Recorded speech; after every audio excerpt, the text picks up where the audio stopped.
and silk, sandalwood. Along with the ship itself, this will make you a wealthy man.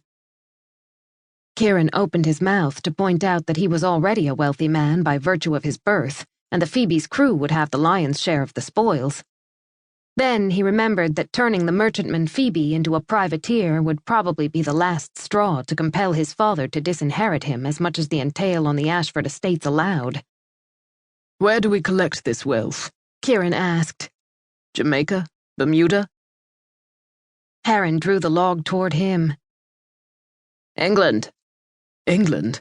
Dash it all, man, I do not want to go back there yet." Or ever. "No choice." Heron flipped pages in the log. "I wonder how long it took them to sail from China to here. I've heard these Baltimore clippers are fast." "It looks like a child's toy." "They're not very sturdy in a blow, it's true. The draft is too—" Heron broke off on a whistle. 68 days. Unbelievable. Kieran rapped his knuckles on the table. "Why England?" "Oh." Heron raised his gaze from the log. "Prisoners."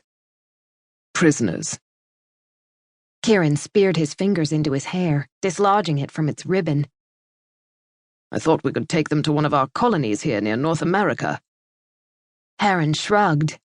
"We could if you want to consign them to a prison hulk." Kieran grimaced. He had seen prison hulks full of Frenchmen in the Medway. They were little more than barely floating coffins, old ships beached to house men in conditions not fit for rats. Beneath a tropical sun, those hulks would turn into death traps. But England meant Dartmoor prison. That was on land, and cold rather than hot were the only points that set it above the prison hulks. Suddenly, the heat inside the cabin suffocated Kieran. Head bent to avoid the low deck beams, he paced to the stern windows and levered them open. Too little breeze rippled the surface of the sea or drifted through the open porthole. Kieran inhaled deeply, smelled only the sourness of the bilges mixed with the sweetness of sandalwood, and queasiness roiled in his stomach. Of all the things he could forgive his father for doing to him, sending him out of England before the war broke out would not be one of them. Kieran swallowed. "Can we not simply beach them somewhere?" "If you want us all to hang for treason." "No, thank you. I do not want that on my conscience, too."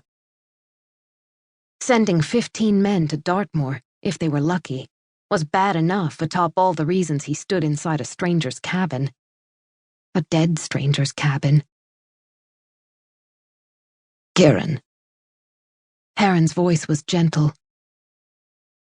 "You can't capture enemy merchantmen without taking prisoners or killing them. You know that." "I did not think. You never do." Kieran winced.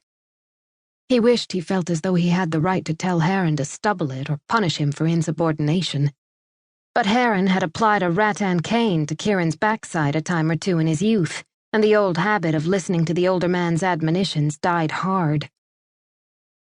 Heron cleared his throat. "We need to make some decisions about whether or not we'll keep the cargo aboard this vessel. Who will sail this one? Where we'll keep the prisoners?" A light breeze, briny but fresher than the onboard odors, cooled Kieran's face. He could answer Heron's questions with authority.